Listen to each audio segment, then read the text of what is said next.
Hello दोस्तों, मैं आशीष। मेरे चैनल AKP एजुकेशनल स्टोर में आप सभी का स्वागत है। आज हम इस वीडियो में भारतीय संविधान की अनुसूचियों के बारे में पढ़ेंगे। वीडियो को स्टार्ट करने से पहले आपने अभी तक मेरे चैनल को लाइक, शेयर और सब्सक्राइब नहीं किया है तो प्लीज़ इसे लाइक, शेयर और सब्सक्राइब कर लें ताकि मेरे वीडियो का नोटिफिकेशन आप लोगों को मिलता रहे। तो चलिए हम स्टार्ट करते हैं, जिसमें हमारी पहली अनुसूची है। पहली अनुसूची में देश और राज्य 28 राज्यों का उल्लेख किया गया है। दूसरी अनुसूची में वेतन, भत्ते और पेंशन का उल्लेख किया गया है। तीसरी अनुसूची में शपथ संबंधित उल्लेख है। चौथी अनुसूची में राज्यसभा की सीटों का उल्लेख है। पाँचवीं अनुसूची में अनुसूचित जाति और जनजाति क्षेत्रों के प्रशासन का उल्लेख है। छठी अनुसूची में असम, त्रिपुरा, मेघालय, मिजोरम का जनजाति प्रशासन है। सातवीं अनुसूची में केंद्र और राज्यों के बीच शक्ति का बंटवारा है। आठवीं अनुसूची में 22 भाषाओं का उल्लेख है। नौवीं अनुसूची में भूमि सुधार संबंधित उल्लेख है। 10वीं अनुसूची में दल बदल संबंधित प्रावधान है। 11वीं अनुसूची में पंचायतों का प्रावधान है और आखिरी 12वीं अनुसूची में नगर निकायों का प्रावधान है। तो हमने हमारे भारतीय संविधान की 12 अनुसूचियाँ देखी। इसके आगे हम इनके थोड़े डिटेल्स में पढ़ेंगे। यहाँ पे हम भारतीय संविधान की सभी अनुसूचियों को डिटेल में पढ़ेंगे। जिसमें हमारी पहली अनुसूची है। भारतीय संविधान में पहली अनुसूची में भारत देश में विभिन्न राज्यों और केंद्र शासित प्रदेशों का उल्लेख किया गया है। जैसे वर्तमान में भारत की पहली अनुसूची में 28 राज्य और 8 केंद्र शासित प्रदेशों का उल्लेख किया गया है। किसी भी नए राज्यों का उल्लेख या किसी केंद्र शासित देश का निर्माण के लिए पहली अनुसूची में संशोधन करना पड़ता है। जैसा कि आप देख रहे हैं, यहाँ पे लिखा है, जब भी हम कोई नए राज्य का निर्माण या फिर नए राज्यों का उल्लेख होता है तो पहली अनुसूची में संशोधन करना पड़ता है। संविधान के 59वें संशोधन के द्वारा दिल्ली को राष्ट्रीय राजधानी घोषित की गई थी। हमारी दूसरी अनुसूची है।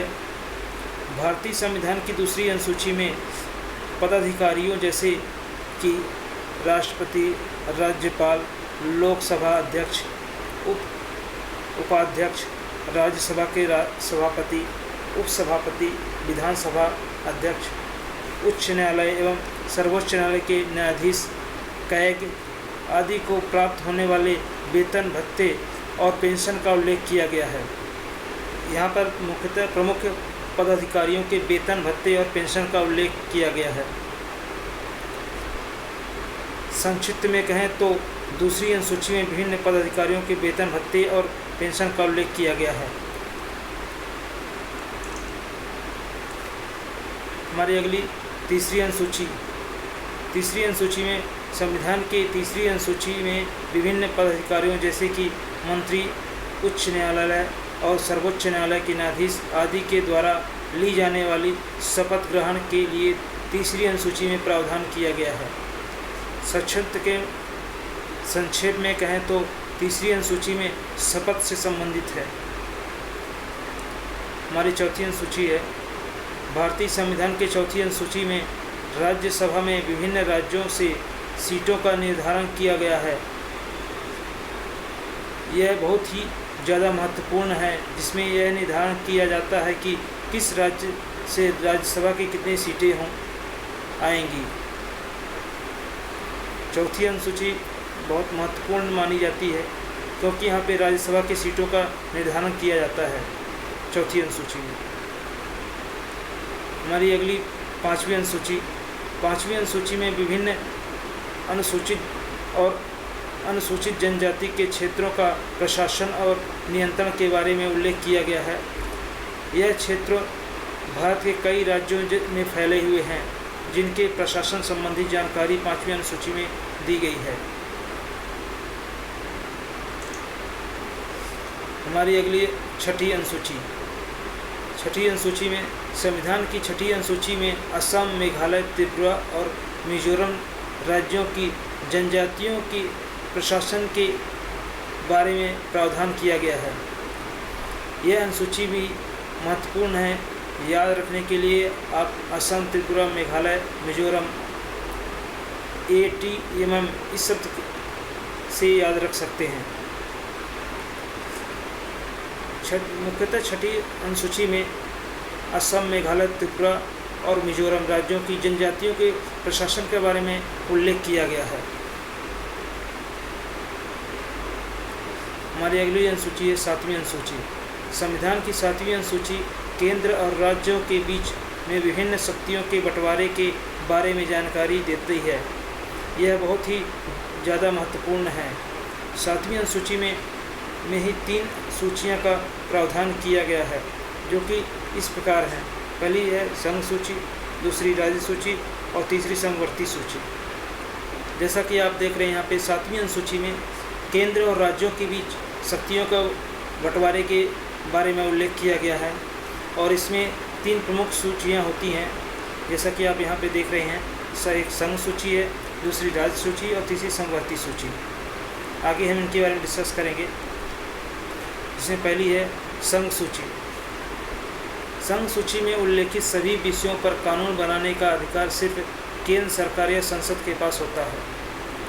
संविधान लागू होते समय इसमें 97 विषय थे और वर्तमान में लगभग 100 विषयों इसमें शामिल हैं। सभी राष्ट्रीय महत्व के विषय संघ सूची में ही उल्लेखित किए गए हैं, जैसा कि विदेश नीति, रक्षा, युद्ध, रेल, डाक, मुद्रा, बैंकिंग आदि विषय।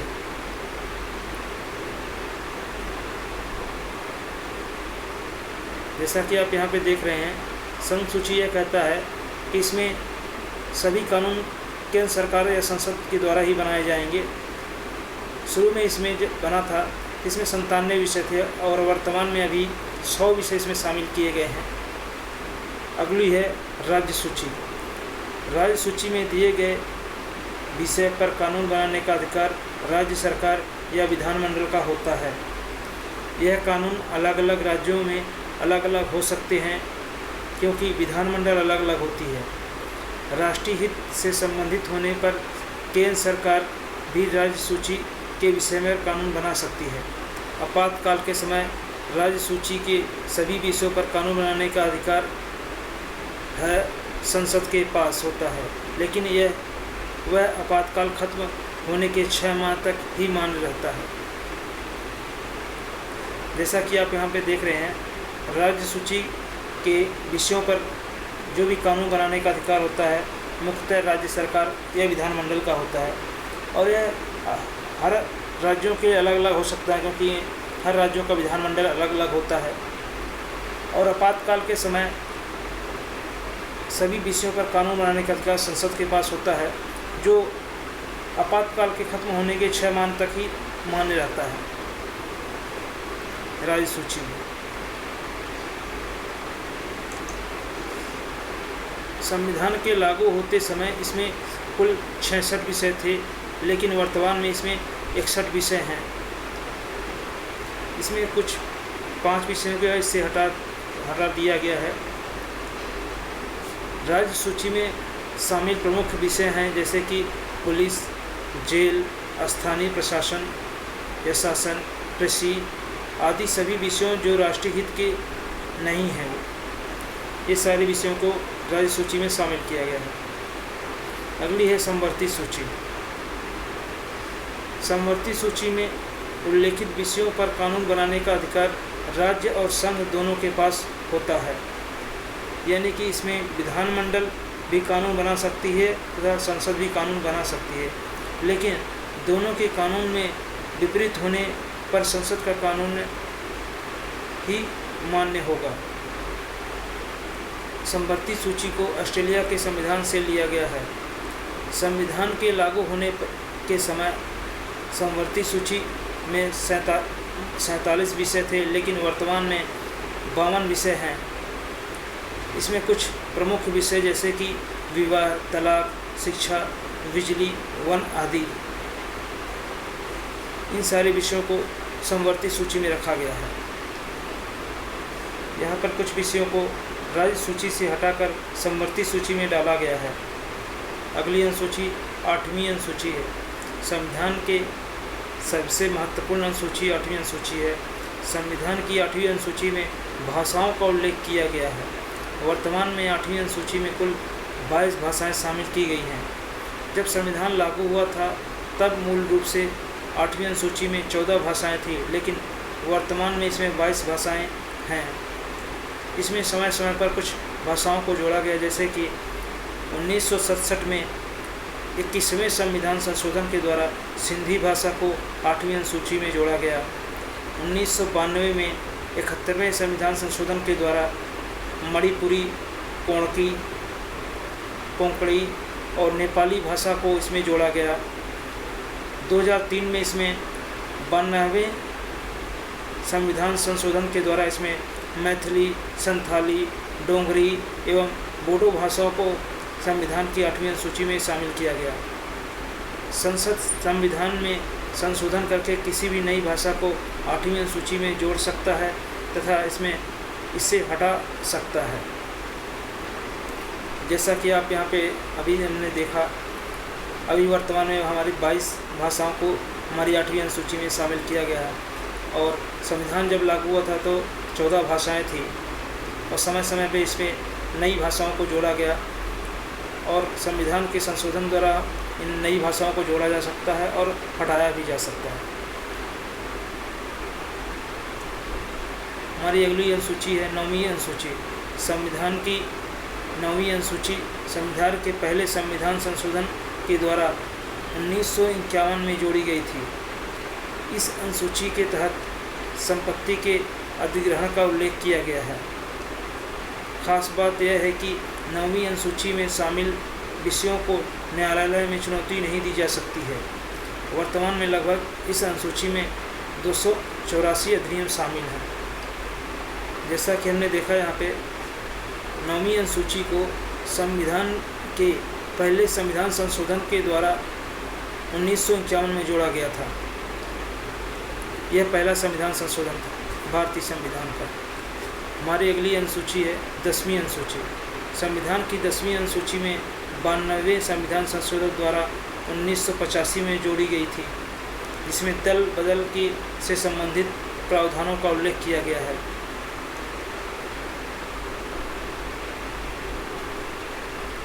हमारी अगली अनुसूची है 11वीं अनुसूची। संविधान की 11वीं अनुसूची 73वें संविधान संशोधन के द्वारा 1993 में जोड़ी गई। 11वीं अनुसूची में पंचायती राज्यों का उल्लेख किया गया है। वर्तमान में 11वीं अनुसूची में पंचायती राज से संबंधित 29 विषयों को शामिल किए गए हैं।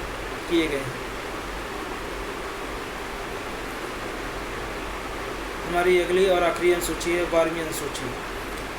संविधान की 12वीं अनुसूची 74वें संविधान संशोधन 1993 के द्वारा जोड़ी गई थी। संविधान की 12वीं अनुसूची में शहरी क्षेत्र में स्थानीय शासन यानी नगर पालिकाओं का उल्लेख किया गया है।